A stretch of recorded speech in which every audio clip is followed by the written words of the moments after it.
हमारे चैनल को सब्सक्राइब करें और बेल आइकन दबाएं।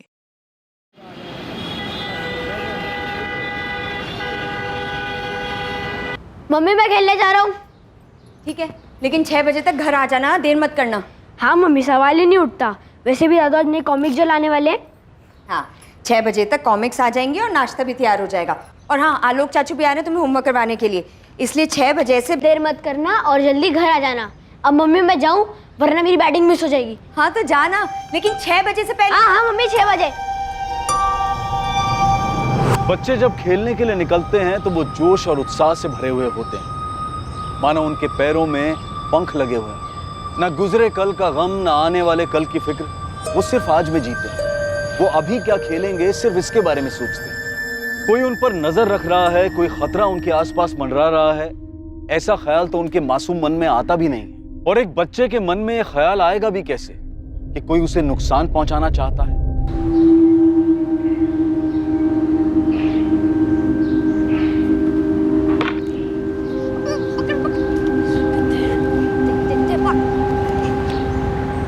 चल रवि, इस बार हम दोनों एक टीम में। नहीं यार गोलू, मुझे जाना है।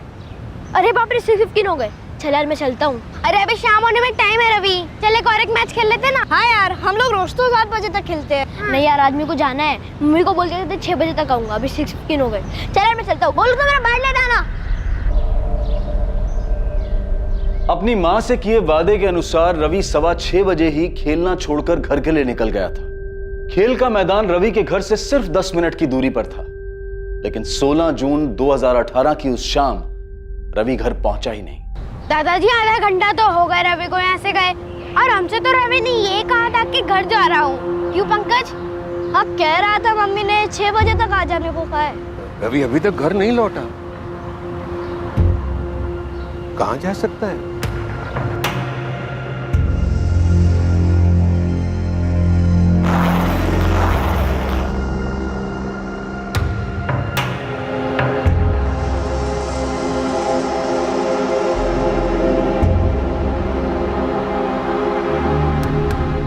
हाँ आलोक, वो रवि तुम्हारे घर आया क्या? नहीं भैया, यहाँ तो नहीं आया। मैं तो थोड़ी देर पहले ही घर लौटा हूँ। कपड़े बदल के आप ही के घर आ रहा था रवि को पढ़ाने के लिए। क्यों, क्या बात है? अरे वो रवि रोज की तरह शाम को घर से बाहर खेलने के लिए निकला था, अब तक घर नहीं लौटा है। भैया आप टेंशन मत लीजिए, कहीं कॉलोनी में कहीं होगा या आसपास की बिल्डिंग में कहीं गया होगा। मैं आ रहा हूँ, हम साथ मिलकर ढूंढते हैं। ठीक है।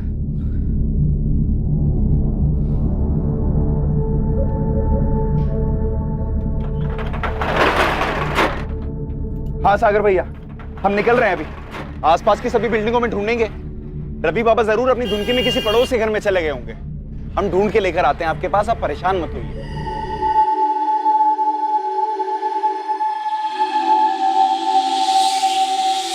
हर्ष, मुझे बहुत डर लग रहा है। रिया डरो मत। ऐसे कैसे नहीं डरूं? अगर तुम चले गए और सागर भैया ने आके मुझसे कुछ पूछ लिया तो मैं क्या बोलूंगी? रिया, कोई तुमसे कुछ नहीं पूछेगा, घबराओ मत। और सुनो, मैं तुम्हें फोन करूंगा, तुम मत करना। रिया इतना मत सोच, कुछ नहीं होगा। ठीक है, अभी मैं निकलता हूँ, ध्यान रखना अपना।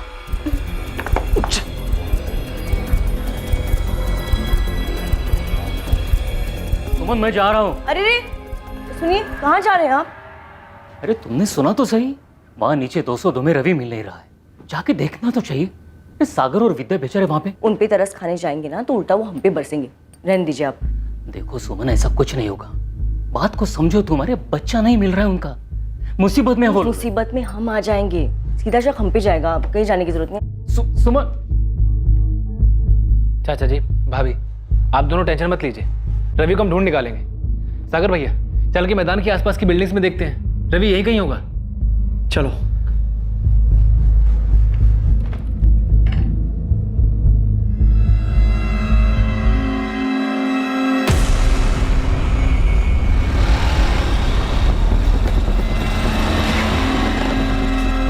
अरे हर्ष भैया,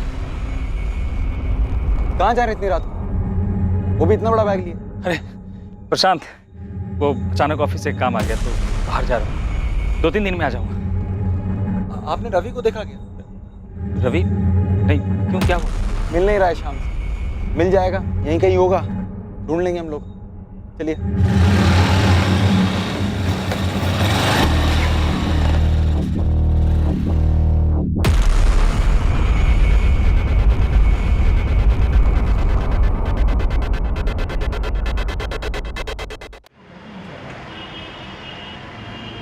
दीदी सच्ची, रवि 6:15 के आसपास चला गया था और बोला था कि घर जा रहा है। चल यार मैं चलता हूँ। अरे अभी शाम होने में टाइम है रवि, चल एक और एक मैच खेल लेते ना। नहीं यार आदमी को जाना है, मम्मी को बोल के थे 6 बजे तक आऊंगा, अभी 6:15 हो गए। चल यार मैं चलता हूँ। मुझे तो समझ में नहीं आ रहा है, मैदान हमारी बिल्डिंग से सिर्फ 10 मिनट की दूरी पर है।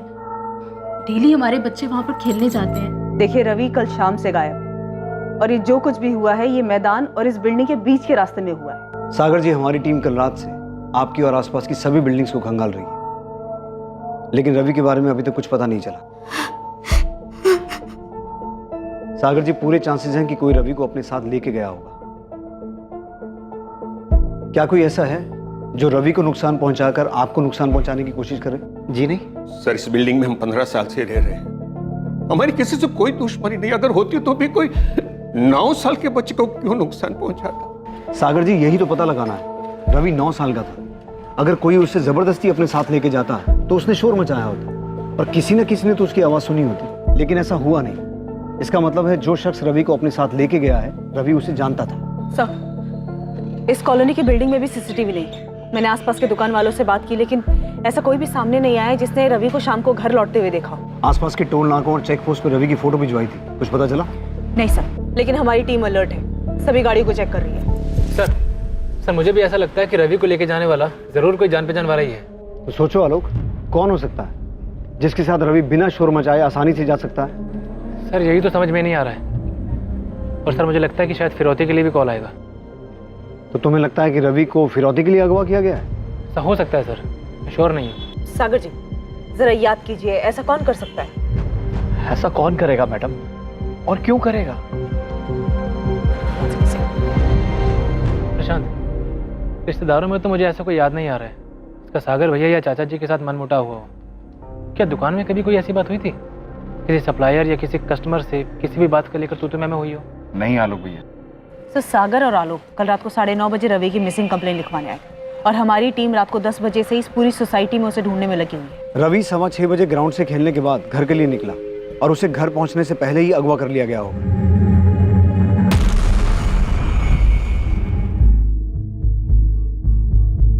हमारी इन्वेस्टिगेशन 10 बजे शुरू हुई, यानी कि किडनैपर के पास 3.5 घंटे का टाइम था और अभी 12 घंटे बीत गए हैं, लेकिन फिरौती का कोई कॉल नहीं आया। आपका शक सही लग रहा है, ये काम किसी जान पहचान के आदमी का है। कोई ऐसा शख्स जिस पर रवि को पूरी तरह से भरोसा था। ये किडनैपिंग किसी निजी दुश्मनी का बदला निकालने के लिए की गई है। रवि के माँ बाप से संदिग्धों के नाम निकलवाने पड़ेंगे। रवि के परिवार की कभी ना कभी किसी के साथ कोई रंजिश जरूर रही होगी। 9 साल के बच्चे का इस तरह से गायब हो जाना, ये जरूर किसी गहरी नफरत का ही नतीजा हो सकता है। क्या ये नफरत रवि के माँ बाप से थी या फिर खुद 9 साल के मासूम रवि से? क्या वजह थी इस नफरत की जिसकी कीमत रवि को चुकानी पड़ रही थी? सवालों का सिलसिला तो अभी शुरू ही हुआ था। सागर, 2 दिन हो चुके हैं, तुम्हारा और तुम्हारी पत्नी का फोन टैप हो रहा है, फिरौती का कोई कॉल नहीं आया अभी तक। देखो, मैं अपने तजुर्बे से बोल रहा हूं, ये किडनैपिंग का केस नहीं है, बात कुछ और है। हम नहीं जानते सर, सच में नहीं जानते हम।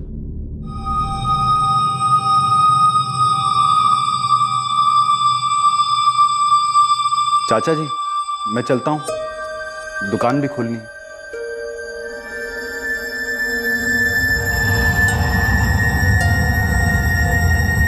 सर, उस मालती विहार कॉलोनी के आसपास के सारे ऑटो रिक्शा छान मारे, सभी दुकानों में भी देखा, पर कहीं कोई लीड नहीं मिल रहा। सर, कहीं ऐसा तो नहीं कि बच्चा सोसाइटी में गया हो और वहीं अंदर कहीं कुछ हुआ हो? होने का तो कुछ भी हो सकता है उस्मान, इसलिए अंदर बाहर सब जगह ढूंढ रहे हैं। कॉलोनी में 2 बिल्डिंग्स हैं, 70 से ज्यादा फ्लैट हैं, इसलिए टाइम रहते हर एक घर को छानना बहुत मुश्किल है। तो एक काम कर, किसी भी तरह से ये पता लगा कि कॉलोनी में किन लोगों की सागर, विद्या या रवि के दादा किशन त्यागी के साथ कोई अनबन थी। बात पुरानी हो या नहीं, खोद के निकाल। कॉलोनी में सीसीटीवी नहीं है तो क्या हुआ, आंख कान तो बहुत है, किसी ने कुछ तो देखा सुना होगा। जी सर। अच्छा सुनिए, मैं विद्या से मिलने जा रही हूँ, काफी दिन हो गए, अगर खबर नहीं पूछी तो भी शक होगा। ऐसा कुछ नहीं होगा, ज्यादा सोच रही हो तुम। विद्या के इस हाल में उसे तुम्हारे सहारे की जरूरत है। आप मुझे मत सिखाइए मुझे क्या करना है, और विद्या पे आपको इतना तरस खाने की जरूरत नहीं है। किस बात की दुश्मनी मैडम? सागर जी तो काफी सीधे साधे व्यापारी हैं। किसी कस्टमर से तो क्या, पिछले 5 साल की नौकरी में उन्होंने मुझसे ऊंची आवाज में बात नहीं करी। अगर सबसे प्यार ही था तो रवि गायब कैसे हो गया? अच्छा ये बताओ, सागर के कोई भाई बहन या उनकी पत्नी विद्या के कोई भाई बहन जिनके साथ जमीन को लेकर कोई लफड़ा या अनबन, ऐसा कुछ सुना है तुमने? रवि बाबा की तरह सागर जी भी अपने पिता की इकलौती औलाद है। विद्या भाभी का पता नहीं मेरे को, पर ऐसा सुना नहीं मैंने कुछ। अच्छा, ये दुकान के अलावा भी कोई बिजनेस है सागर का? बिजनेस नहीं मैडम, किराए पे घर दे रखे उन्होंने। एक अपना घर है, उसके अलावा एक फ्लैट है और 2 घर और हैं। तीनों यहीं पर ही हैं, मालती विहार में। उनमें से 2 किराए पे चढ़ा रखे उन्होंने। कौन कौन है किराएदार? एक तो यहीं रहते हैं 4थे माले पर, अभी अभी शादी हुई है उनकी, रिया यादव और हर्ष यादव। और दूसरे किराएदार? ममता पांडे, वो विधवा हैं, 2 साल से अपने बेटे पंकज के साथ रहती हैं। ये पंकज पांडे वही है ना जो उस दिन शाम को रवि के साथ खेल रहा था? हाँ मैडम। और वो तीसरा घर, वो खाली हो, किराए पे नहीं चढ़ा है? वो किराए पे नहीं है, वहाँ तो आलोक भैया रहते हैं। आलोक भैया सागर जी के दूर के रिश्तेदार हैं, चचेरे भाई हैं। वो उनसे किराया नहीं लेते, वो रवि को ट्यूशन भी पढ़ाते हैं और वो काफ़ी परेशान भी हैं रवि को लेकर। सर एक्चुअली आपको एक घर की तलाशी जरूर लेनी चाहिए, पता नहीं मेरे ध्यान से कैसे निकल गया। किसका घर? अरे मैडम क्या कर रही हैं आप बिल्कुल सही नहीं कर रही हैं। सुमन शांत हो जाओ, ये लोग अपना काम कर रहे हैं। हाँ देख रही हूँ इनका काम, पूरी सोसाइटी के सामने हमें जलील कर रहे हैं ये लोग। कुछ नहीं मिला। नहीं मिला ना रवि, ना उसके कपड़े मिले, मतलब गलत थी ना आपकी खबर। अब बताइए किसने दिया था हमारा नाम? सुमन जी, नंदन जी आप लोग को तकलीफ हुई उसके लिए हम सोचते हैं। नहीं, मैं जानती हूँ आपको मुझ पे शक क्यों हुआ है, क्योंकि मेरी औलाद नहीं है ना, मेरे बच्चे नहीं हो सकते, इसलिए आपको लगा कि ऐसा कुछ नहीं है। ऐसा ही है, जिस औरत के बच्चे नहीं होते वो दूसरों के बच्चे चुरा लेती है, ऐसा ही लगता है ना। सुमन जी, हमारे पास ठोस वजह थी, आपका और विद्या का झगड़ा हुआ था और आपने विद्या को धमकी भी दी थी। विद्या तुझे कितनी बार बोला है कि सुबह के टाइम पे मोटर मत इस्तेमाल किया कर, सारा काम मेरे घर पे धरा का धरा रह जाता है, पानी नहीं भर पाया घर में। दीदी मैं कितनी बार कहूँ कि मैंने मोटर चालू नहीं की है, आज पानी जल्दी चला गया तो इसमें मैं क्या कर सकती हूँ? देख विद्या झूठ मत बोल वरना देख लेना मैं क्या करूंगी। अरे सुमन छोड़ ना, क्यों जब देखो सबसे झगड़ा करती रहती है। अरे वाह विद्या, तूने तो सुधा को भी अपनी साइड में कर लिया, बड़ी चालाक निकली तू तो। दीदी मुझे आपसे बहस नहीं करनी है, आपके पास तो कोई काम है नहीं, तो आप फुर्सत में लड़ाई कर सकती है, पर मेरे पास बहुत काम है। मुझे रवि को स्कूल के लिए तैयार करना है, उसका नाश्ता बनाना है, तो आप प्लीज जाइए यहाँ से। एक सेकंड, मतलब कहना क्या चाहती है तू? हाँ मेरी औलाद नहीं है इसलिए मैं झगड़ा कर रही हूँ? नहीं सुमन, विद्या ने ऐसा कुछ नहीं कहा है, तू चल। हाँ हो भी सकता है, शायद इसीलिए इतना गुस्सा भरा है आपके अंदर। बेटे की माँ होने का इतना घमंड मत कर विद्या, वरना किसी दिन ना तुझे बहुत पछताना पड़ेगा। हाँ मैंने ऐसा कहा था क्योंकि मैं गुस्से में थी, विद्या ने मुझे ताना मारा था और वो भी सुधा के सामने। मैडम वो बात उसी दिन खत्म हो गई थी, मामूली सा झगड़ा था वो। सर कोई मामूली झगड़ा नहीं था वो, जहाँ तक मुझे याद है विद्या भाभी उस झगड़े के बाद काफी दिनों तक परेशान रही थी। मम्मी मैं जा रहा हूँ। रवि अरे मम्मी क्या कर रही है, स्कूल के लिए लेट हो रहा, जाने दो, आलोक चाचू आ गए। अच्छा लेट हो जाएगा। अभी चुप करके बैठ पहले। ये क्या कर रही हो मम्मी? कोई नहीं मैजिक एक सीखी जिससे मैं गायब हो जाऊंगा। ऐसा नहीं बोलते। रवि जल्दी कर, लेट हो रहे। चाचू बचा लो। रवि अभी क्या हुआ, नजर क्यों उतार रहे हमारे हीरो की?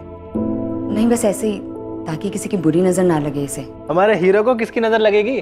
मैं हूं ना इसके साथ, अब खाम का टेंशन ले रही है। Bye mummy. बाय।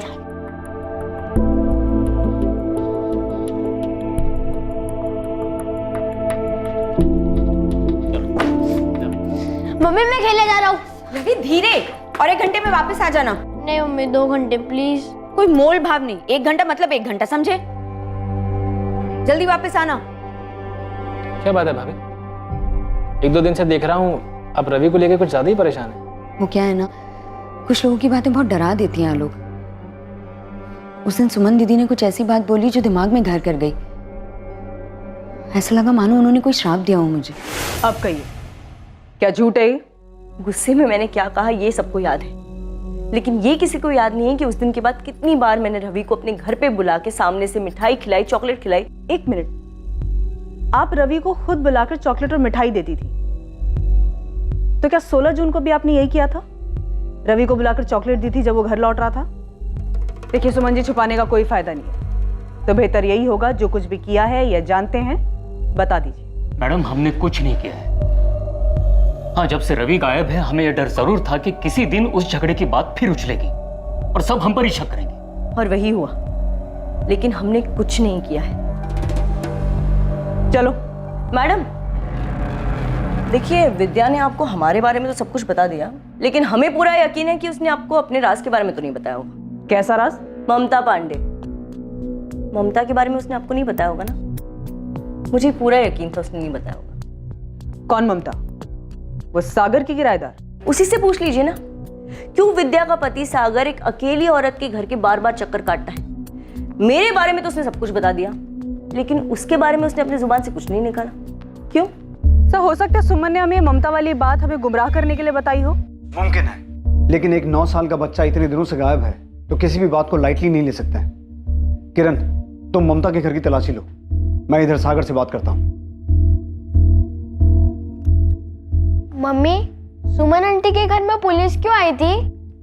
क्या सुमन आंटी ने रवि को अपने घर में छुपाया है? तू कुछ भी बोल देता है। चल अपना होमवर्क कर। सुमन आंटी ने छुपाया।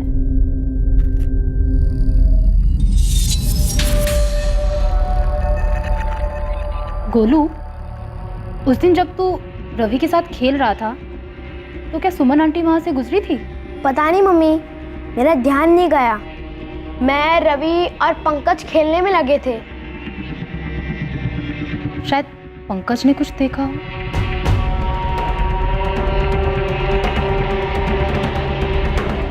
सागर, तुम्हारे और ममता के बीच क्या है? आपको पता भी, अब क्या बात कर रहे हैं? अब सागर भैया भी शक कर रहे हैं? शक नहीं, सवाल कर रहा हूं। सागर, क्या रवि तुम्हारी किराएदार ममता पांडे के बुलाने पे उसके घर जा सकता है? क्या ममता कुछ ऐसा कर सकती है? पर आप ममता पांडे को इसमें क्यों घसीट रहे हैं? ममता क्यों रवि को गायब करेगी? हाँ, ये सच है कि मैं ममता से मिलने अक्सर उसके घर जाता हूँ, लेकिन जैसा आप सोच रहे हैं वैसा नहीं है। तो फिर कैसा है? सर, 3 साल पहले ममता पांडे के पति की डेथ हो गई थी। तब से वो बेचारी अकेले अपने बेटे पंकज की परवरिश कर रही है।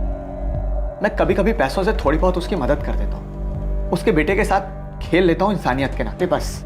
तुम्हारी पत्नी विद्या को तुम्हारी इस इंसानियत के बारे में पता है? जी हाँ, विद्या जानती है कि ममता हमारी किराएदार है। सागर, मेरा सवाल ध्यान से सुनो।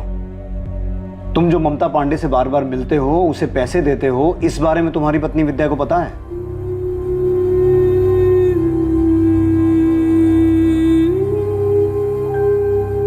हाँ, सागर अक्सर मुझे पैसों से मदद किया करते थे, और ये बात उसने अपनी पत्नी विद्या से छुपाई भी थी। क्यों छुपाई? मैंने भी यही पूछा था सागर से, और उसे मना भी किया था कि वो ऐसा ना करे, क्योंकि हम कोई गलत काम तो कर नहीं रहे थे। लेकिन उसका कहना था कि अगर ये बात वो विद्या को बताएगा भी तो वो नहीं समझेगी। पर फिर एक दिन विद्या को सब कुछ पता चल गया। आखिरी बार पूछ रही सागर, जब घर से गए थे तब तुम्हारे पर्स में 5,000 रुपए थे और अब सिर्फ 1,000 रुपए बचे। 4,000 कहाँ गए? तो मैं बताया तो था कि एक दुकान के सामान की पेमेंट करनी थी, इसलिए। झूठ मत बोलो सागर, तुम ये पैसे ममता को दे रहे हो ना? मैं सब समझती हूँ, बेवकूफ नहीं हूँ। देखो, जैसा तुम समझ रहे हो ना वैसा कुछ नहीं, विश्वास करो मेरा। मैं सिर्फ उसकी थोड़ी सी हेल्प कर देता हूँ, क्योंकि एक छोटे बच्चे की जिम्मेदारी है उसकी। तुम पे भी अपने बच्चे की जिम्मेदारी है सागर, और बेहतर यही होगा कि ममता के बच्चे की फिक्र करने की बजाय तुम अपने बच्चे की फिक्र करो। और इसके बावजूद तुम ममता से मिलते रहे, लेकिन तुम्हारा कोई अफेयर नहीं है, राइट? जी नहीं, हम दोनों को अपनी जिम्मेदारी का एहसास है, लेकिन आपको नहीं है। तभी तो हमारे बेटे रवि को ढूंढने की बजाय ऐसी मनगढ़ंत बातों को पकड़ के बैठ गए आप। अब ये बातें विद्या से मत पूछेगा, वैसे उसकी हालत बुरी है। उससे भी बुरी हालत में तुम्हारा बेटा रवि हो सकता है सागर, लेकिन तुम फिर भी हमसे सच्चाई छुपा रहे हो। मैं आपसे कोई सच्चाई नहीं छुपा रहा हूं। ठीक है, ये बताओ कि ममता का बेटा पंकज और रवि दोस्त है ना? तो रवि कभी कभी जाता था ममता के घर? हाँ, पंकज के साथ 1-2 बार रवि घर आया था खेलने के लिए। क्या 16 जून को भी रवि आया था? मैं आपसे कह रहा हूं, ममता रवि के साथ कुछ गलत नहीं कर सकती। वो खुद एक माँ है, रवि की उम्र का तो खुद का बच्चा है उसका। और रवि ही एक अड़चन था तुम दोनों के रिश्ते में। ममता शायद जानती थी कि तुम विद्या को तो छोड़ सकते हो, लेकिन रवि को नहीं, इसलिए शायद ममता ने। सर, आप रवि को ढूंढिए, और अगर ममता को गिरफ्तार करने से रवि मिल जाता है तो ऐसा ही कीजिए। इस वक्त मुझे मेरा बेटा रवि चाहिए, बस।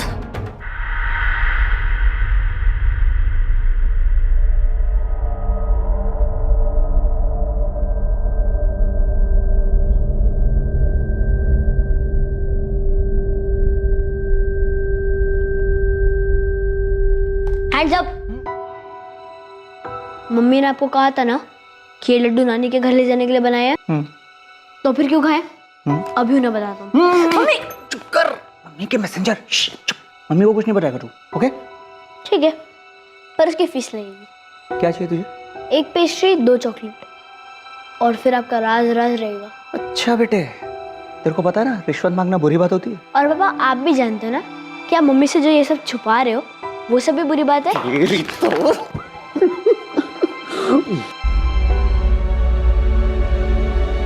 आलोक भाई, अब तो ही कुछ करना। ये लोग तो रवि को ढूंढने के बजाय पता नहीं क्या क्या वाहियात बातें कर रहे हैं। सागर भैया आप फिक्र मत कीजिए, मैं इसी काम में लगा हुआ हूँ। सुमन और नंदन पर भी मेरी नजर है। आप बस भाभी और चाचा जी का ध्यान रखिए। रवि को मैं हर हाल में ढूंढ निकालूंगा। सर, ये ममता काफी स्ट्रेट फॉरवर्ड औरत लगी। कॉलोनी के ही कुछ बच्चों को ट्यूशन पढ़ाती है, बिना झिझक के साफ साफ बात कर रही थी। लग नहीं रहा था कि कुछ छुपा रही है। तुमने ममता के बेटे पंकज से रवि के बारे में बात की? रवि उस दिन उसी के साथ खेल रहा था। यस सर, जब मैंने पंकज से रवि के बारे में पूछा तो लग नहीं रहा था कि वो कुछ रटा रटाए बोल रहा है। वैसे भी मैंने ममता के कॉल रिकॉर्ड्स मंगवाए सर। 16 जून की शाम को ममता कहाँ क्या कर रही थी ये भी हम पता लगवा रहे हैं। इस केस की नब्ज हाथ नहीं लग रही है। रवि के गायब होने की वजह का पता नहीं चल पा रहा है। आखिर ये मामला क्या है? कुछ तो है किरण जो हमसे मिस हो रहा है। इस केस में कई ऐसे किरदार थे जो अभी तक पुलिस की नजरों में नहीं आए थे, और जो सामने आए भी थे उनकी पूरी तरह तफ्तीश होनी अभी बाकी थी। और जिनकी तफ्तीश हुई थी उन्होंने इस केस को और उलझाने का काम किया था। क्या घूर रहे हैं आप लोग? हाँ, आप लोगों को क्या लगता है मैंने रवि को गायब किया है? हाँ किया है, और आप लोग के बच्चे भी गायब कर दूंगी, बच के रहना।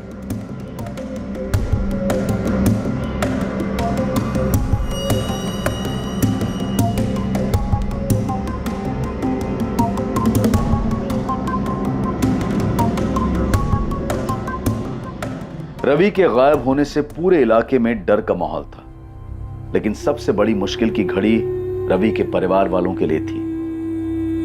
रवि की गैर मौजूदगी ने उनकी जिंदगी वीरान कर दी थी।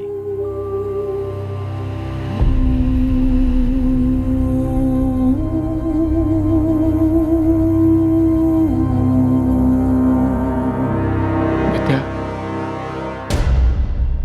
आलोक भी ढूंढ रहा है हमारे रवि को।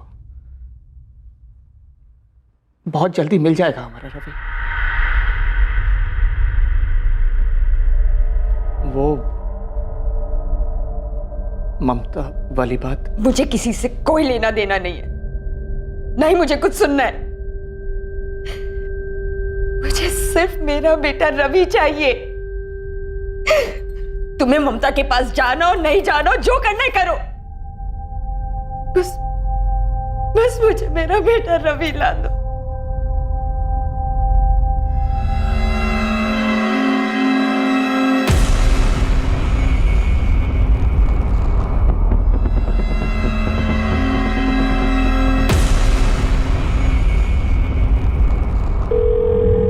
हाँ रिया, मैं बोल रहा हूँ। सब ठीक है वहाँ?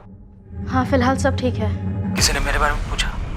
नहीं, अब तक तो नहीं। अच्छा है, सबका ध्यान रवि को ढूंढने में, हम पे नहीं। लेकिन पुलिस हर घर में पूछताछ कर रही है। करने दो, हमारे घर आएगी तो कुछ नहीं मिलेगा उन्हें। बस तुम सोच समझ के जवाब देना। हर्ष, मुझे अब कितने दिन यहाँ रहना होगा? बस कुछ दिनों की बात है रिया, मैंने सारी तैयारी कर ली है। सब कुछ प्लान के हिसाब से चल रहा है। ठीक है।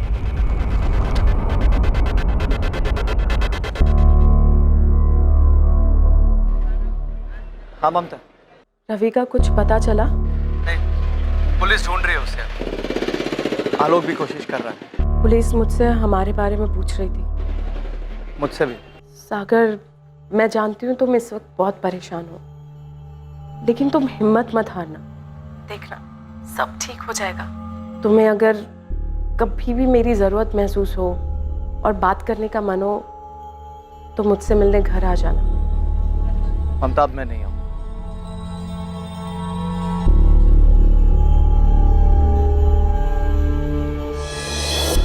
मैम, अगर सुमन और नंदन के 1 महीने के कॉल रिकॉर्ड्स में कुछ नहीं निकला है तो आप उनके 3 महीने के कॉल रिकॉर्ड्स निकलवाइए। और क्या आपने उनकी लोकेशन डिटेल्स चेक की? करेंगे, सब करेंगे, और कॉल रिकॉर्ड्स भी निकलवाएंगे। नंदन, सुमन, ममता और तुम्हारे भी।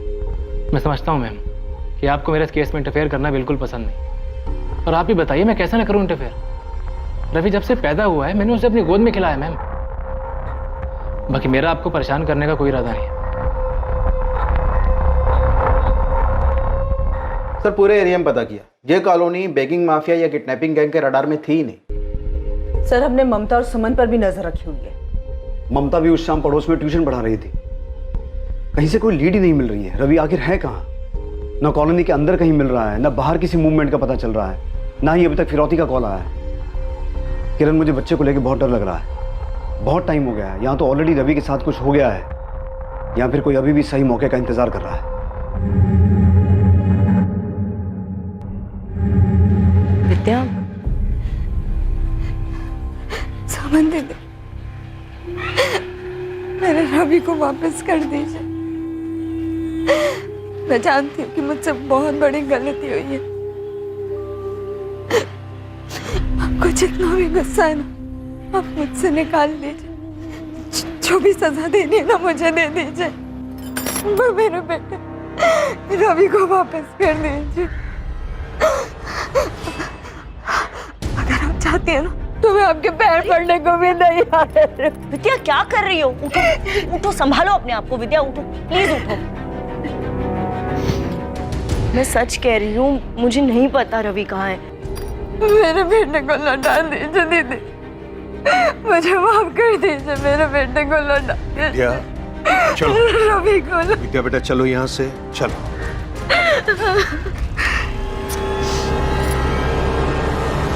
सर रवि जिस मैदान में खेल रहा था, उस मैदान के आसपास 3 बिल्डिंग में मैंने तलाशी ली। ये प्रोसीजर काफी लंबा है सर, और कॉलोनी के काफी लोग नाराज भी हो रहे हैं। लेकिन हमारे पास इसके अलावा कोई ऑप्शन नहीं है।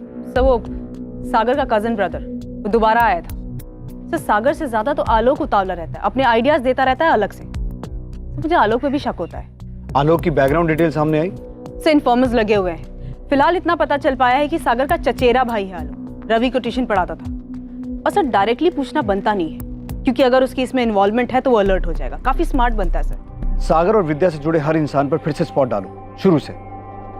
ना तो किडनैपिंग सामने आ रही है, ना ही किसी दुश्मनी के बारे में पता चल रहा है। आखिर रवि के गायब होने के पीछे का मकसद क्या हो सकता है?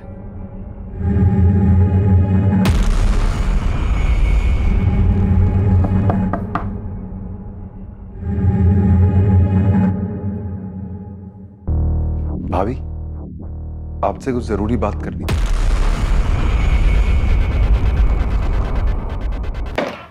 सर, 1 हफ्ते के ऊपर हो गया है, आप लोग मेरे बेटे रवि को ढूंढने के बजाय यहां पर बैठकर हमारे कॉल रिकॉर्ड छान रहे हैं। सागर, हम पूरी कोशिश कर रहे हैं, लेकिन इस बारे में हमें कुछ इन्फॉर्मेशन तुमसे भी चाहिए। ठीक है इंस्पेक्टर, मैं अब फाइनली आपको बता ही देता हूं। और बताना क्या है, आपको ले चल के दिखा देता हूं ना वो जगह जहां पर मेरे बेटे रवि को अगवा करके रखा गया था। जहां रवि को अगवा करके रखा गया था? चौंक गए ना आप लोग?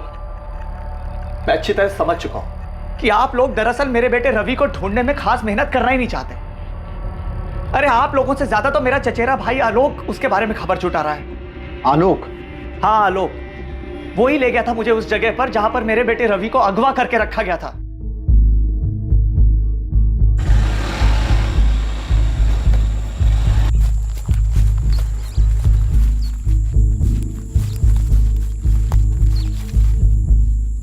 आलोक, यहां तो कोई भी नहीं है। तुमने तो कहा था रवि यहीं पे।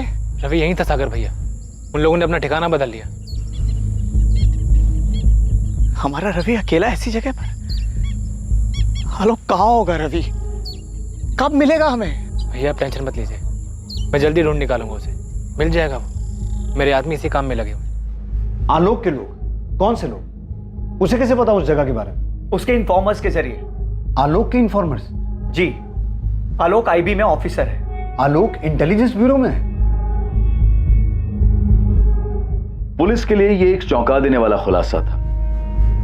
यही नहीं, एक हद तक पुलिस के लिए शर्मिंदगी की बात भी थी, क्योंकि दूसरे डिपार्टमेंट का एक ऑफिसर इन्वेस्टिगेशन में उनसे आगे था।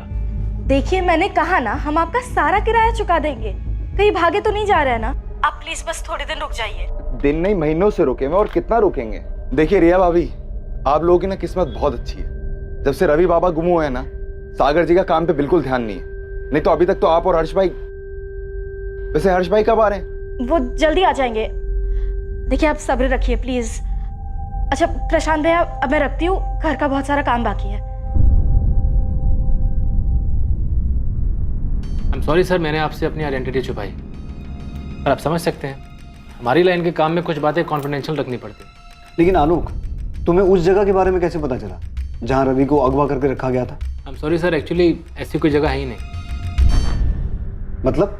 सर ये सच है कि मेरे आईबी डिपार्टमेंट के खबरी इस केस में लगे हुए हैं, पर ये किडनैपिंग की जगह मैंने सागर भैया को तसल्ली देने के लिए क्रिएट की थी। मैं कुछ समझा नहीं। सर सागर भैया हिम्मत हार चुके थे, उन्हें लग रहा था कि रवि जिंदा ही नहीं है। वो टूट जाते तो भाभी और चाचा जी का क्या होता। उनकी उम्मीद को जिंदा रखने के लिए मैंने ऐसा किया सर। लेकिन आलोक इससे एक मिनट सर। ठीक है सर। हाँ बोलो, पक्की बात है? ठीक है, बाद में बात करता हूँ। सर मेरे डिपार्टमेंट के खबरी ने अभी अभी एक बहुत तगड़ी लीड दी है। पहले मुझे लग रहा था कि ये काम किसी करीब के आदमी का है, पर ऐसा है नहीं। बात कुछ और ही है। साफ साफ बोलो आलोक, लीड क्या है? नरबली। रवि लड़का है तो फ्लैश डेट का चांस ही नहीं, और बैगिंग माफिया को मैं अच्छे से स्कैन कर चुका हूँ, और आप लोग भी। सिर्फ यही एक एंगल है जो हमने टच नहीं किया। सर मेरे खबरी का कहना है कि मालती विहार कॉलोनी के कुछ परिवार हैं जो बलि में विश्वास करते हैं। कौन? नाम नहीं पता सर, ये खबर मेरे खबरी के पास बहुत घूम घूम कर आई है, लेकिन अपने तजुर्बे से इतना ज़रूर कह सकता हूँ कि इतने सालों में इस खबरी की कोई भी खबर गलत साबित नहीं हुई है। नरबली? तुम्हारे परिवार में से ही किसी का दोष है, उसी दोष का प्रकोप तुम्हारे रवि पर हावी हो रहा है।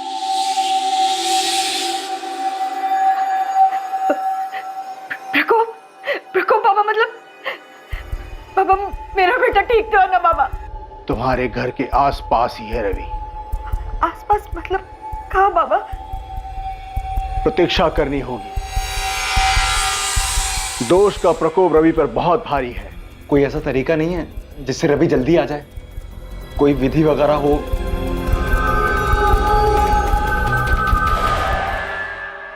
नरबली? ये टिप किसने दी मैडम? तूने नहीं, तेरा काम था। तुझसे ज्यादा वो आईबी वाले की खबरी इन्फॉर्मेशन ला रहे हैं। सॉरी मैडम, पर कसम से मैंने अपने काम में कोई ढील नहीं की है। वैसे ये नरबली वाली खबर सच तो है ना? उस्मान, तू अपना काम कर, समझा? दूसरे काम में नुस्ख मत निकाल। देख तू अपने लेवल पे पता कर कि कॉलोनी में ऐसे कौन कौन से लोग हैं जो नरबली में विश्वास रखते हैं। जी।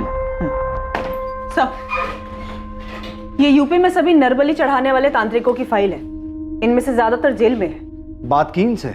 यस सर, मैंने इनके चेले चपाटों के बारे में भी जानकारी हासिल की। इनमें से कोई भी गाजियाबाद की तरफ नहीं आया। सर मैंने उस्मान खबरी को भी लगा दिया है, चुपचाप ये पता लगाने के लिए कि क्या कोई ऐसा कॉलोनी में है जो इन सब में विश्वास रखता है। सर मुझे नरबली वाला एंगल कुछ सही नहीं लग रहा। शायद ना हो, लेकिन अगर जरा सी भी पॉसिबिलिटी है तो हम यहाँ किसी भी बात को इग्नोर नहीं कर सकते, क्योंकि बात 9 साल के बच्चे की है जिसे हम ढूंढ नहीं पा रहे हैं। मैं कॉलोनी में एक बार फिर से सर्च करती हूँ, शायद इस नरबली वाले एंगल में हमें कोई लीड मिल जाए। आप लोगों का दिमाग खराब हो गया है क्या? और ये क्या जादू टोना लगा रखा है आप लोगों ने? आप कुछ भी बोल रहे हैं। मैडम मेरा भी एक बच्चा है, आप सोचिए तो सही, क्या मैं ऐसा कर सकती हूँ क्या?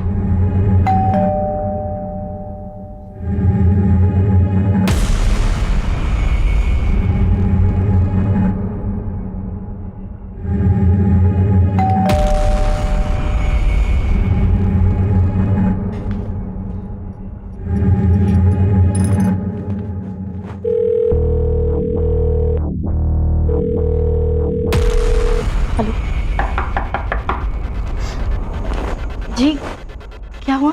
तलाशी लेनी है। एक सेकेंड, मेरे पति इस वक्त घर पे नहीं है, तो आप ऐसे जबरदस्ती अंदर नहीं आ सकते। रिया तुम टेंशन मत लो, अगर तुमने कुछ नहीं किया तो तुम्हें कुछ नहीं होगा। ये इनका रूटीन प्रोसीजर है, इन्हें इनका काम करने दो। जय हिंद। हटिए।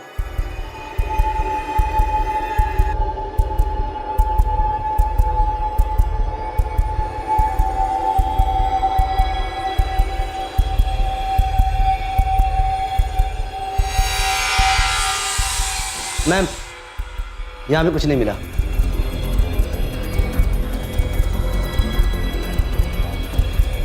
चलो।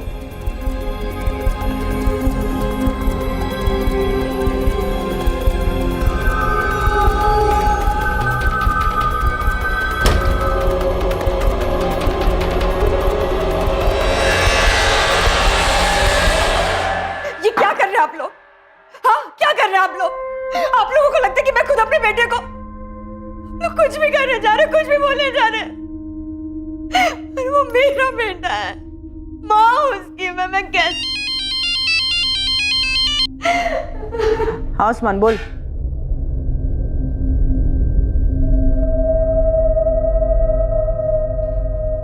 आप खुद बाबा के पास गई थी या कोई लेके गया था? हाँ सर सच है ये।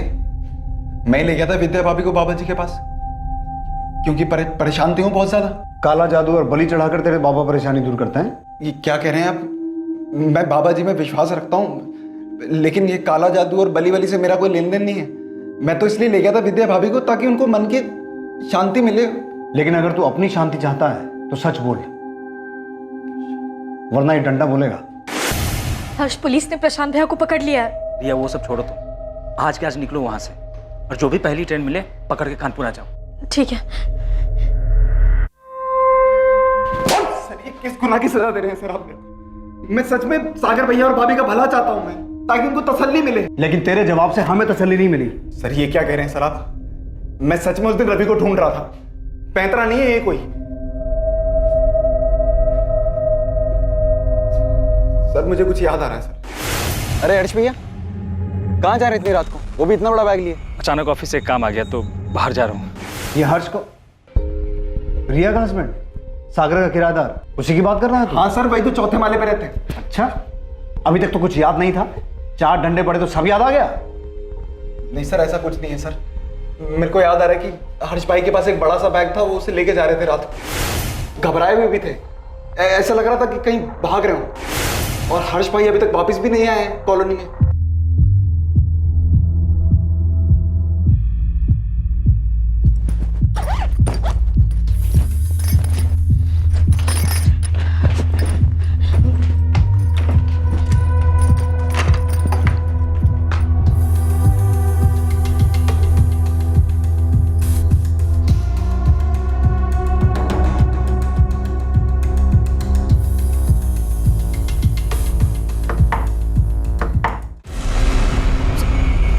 अच्छे से देखो। सर ये आप लोग क्या कर रहे हैं? सर मैंने कुछ नहीं किया है। कुछ नहीं किया? गलती हो गई, मैं सागर भैया को धोखा नहीं देना चाहता।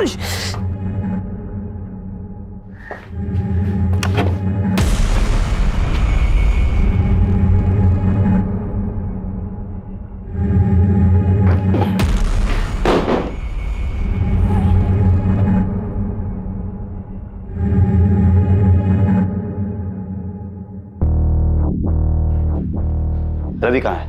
रवि मुझे नहीं पता सर। सच बोलेगा या हड्डियों को और आजमाना चाहता है? कसम से कह रहा हूँ सर, मैंने रवि को अगवा नहीं किया है। वो तो मैं किराया नहीं दे पा रहा था, इसलिए चुपचाप घर खाली करके भागने का प्लान बनाया। तो ऐसे नहीं बोलेगा तू, तोड़ो इसे। सर मैं सही कह रहा हूँ सर। देखिए,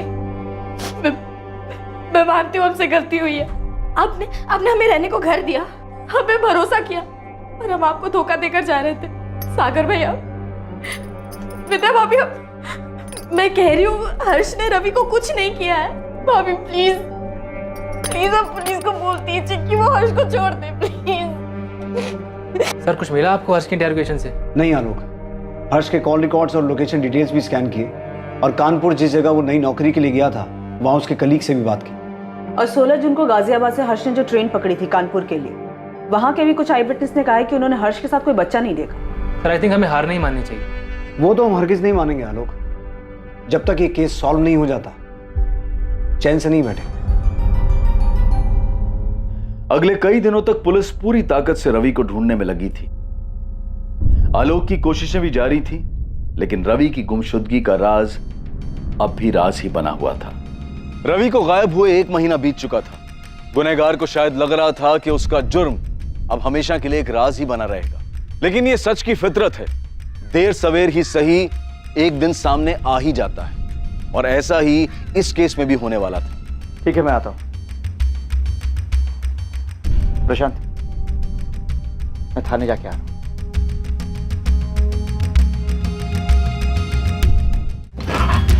सर आओ आलोक। सर आपने इतना अर्जेंटली बुलवाया, कुछ पता चला क्या रवि के बारे में? हाँ, कुछ क्लूज मिले हैं तुम्हारे उस नरबली के एंगल से जुड़े हुए, इसीलिए हमें तुम्हारे उस आईबी के इन्फॉर्मर से बात करनी है। सर एक्चुअली खबरी आईबी डिपार्टमेंट से कनेक्टेड है, तो उनके बारे में आपको जानकारी नहीं दे पाऊंगा। मैं जानता हूँ, इसलिए तुम्हें टेंशन लेने की जरूरत नहीं है। मेरी तुम्हारे आईबी डिपार्टमेंट के हेड से बात हो गई है, इनफैक्ट वो यहीं आए हुए हैं। आइए सर।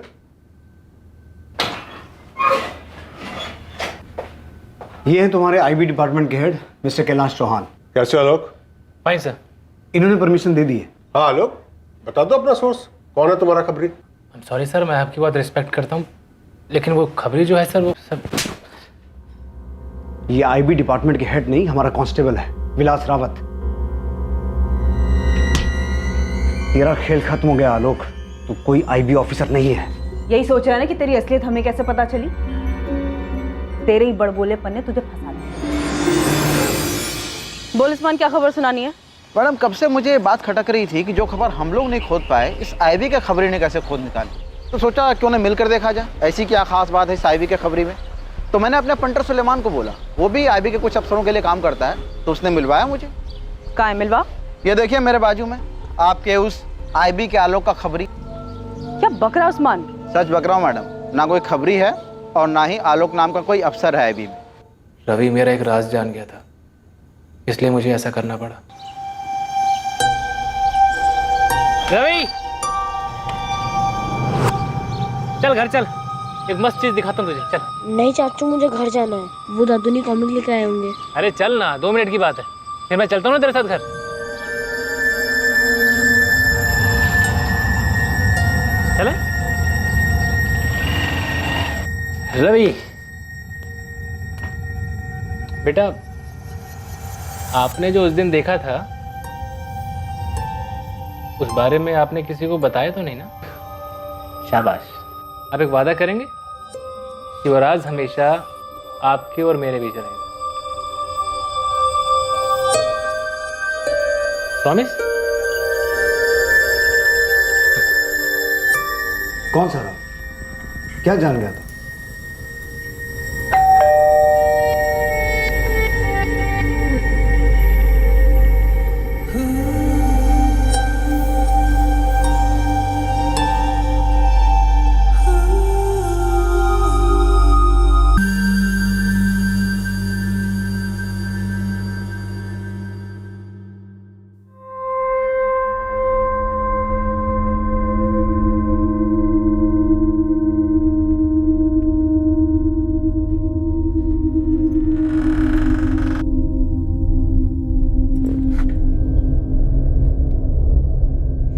आलोक चाचू? रवि, तुम अंदर कैसे आ गए? रवि, रवि? रवि, रिया, तुम पागल हो? ऐसे क्यों चला रही थी? यार मैं घबरा गई थी, इसने किसी को बता दिया तो। मैं देखता हूँ, डोंट वरी। आलोक जल्दी जाओ प्लीज। रवि,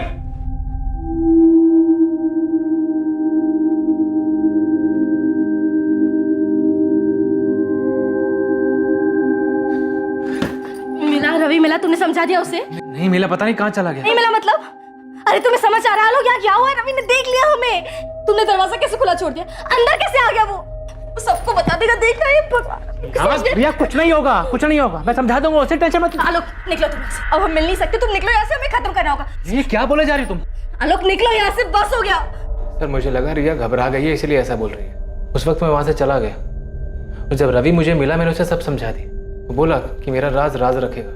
उसके बाद जब भी मैं उसे पढ़ाने जाता या उसको कहीं भी देखता था, उसकी चुप्पी मुझे डराती थी। और रिया तो मुझसे भी ज्यादा डरी हुई थी, मुझे मिलने तक को मना कर दिया था उसने। आलोक देखो, मैंने कह दिया ना, मैं नहीं मिलूंगी, मतलब मैं नहीं मिलूंगी। देखो, जो हो गया सो हो गया, पर मैं और रिस्क नहीं ले सकती। देखो आलोक, मेरा पति हर्ष ना बहुत भोला है, मुझे कभी किसी चीज के लिए नहीं टोकता, लेकिन अगर ये चीज उसे पता चल गई ना, वो बर्दाश्त नहीं कर पाएगा। या तो वो मुझे मार देगा या छोड़ देगा। नहीं रिया, ऐसा कुछ भी नहीं होगा, तुम बेकार में डर रही हो। अगर रवि ने तुम्हारे भैया को ये बात बता दी तो क्या होगा? नहीं बताएगा वो, मैंने समझा दिया उसे। आलोक, रवि अभी बच्चा है और तुम श्योर हो कि वो कभी भी किसी को कुछ भी नहीं बताएगा? कभी नहीं। रिया की बात बिल्कुल सही थी, रिस्क तो था, रवि कभी भी मुंह खोल सकता था। तो मैंने सोचा इसका परमानेंट सॉल्यूशन निकालना पड़ेगा। आप मुझसे एक वादा करेंगे कि वो राज हमेशा आपके और मेरे बीच रहे? हाँ? प्रॉमिस? मैं जाऊं? हाँ बेटा, जाओ।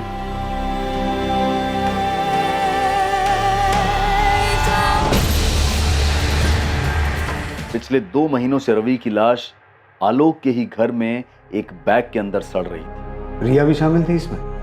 नहीं, उसे कुछ नहीं पता। एक बार उसने मुझसे पूछा भी था कि क्या तुमने रवि के साथ कुछ किया है। मैंने कुछ नहीं बताया उसे। आलोक और रिया के अवैध रिश्ते की असलियत से बेखबर हर्ष यही समझता रहा उसका बिना किराया दिए भाग जाने का प्लान ही रिया की परेशानी का कारण है। सागर और विद्या सच्चाई जानने के बाद बिल्कुल टूट चुके थे। कोई सोच भी नहीं सकता था कि आलोक, जो रवि को अपने बेटे जैसा मानता था, उसी ने रवि की निर्मम हत्या की थी।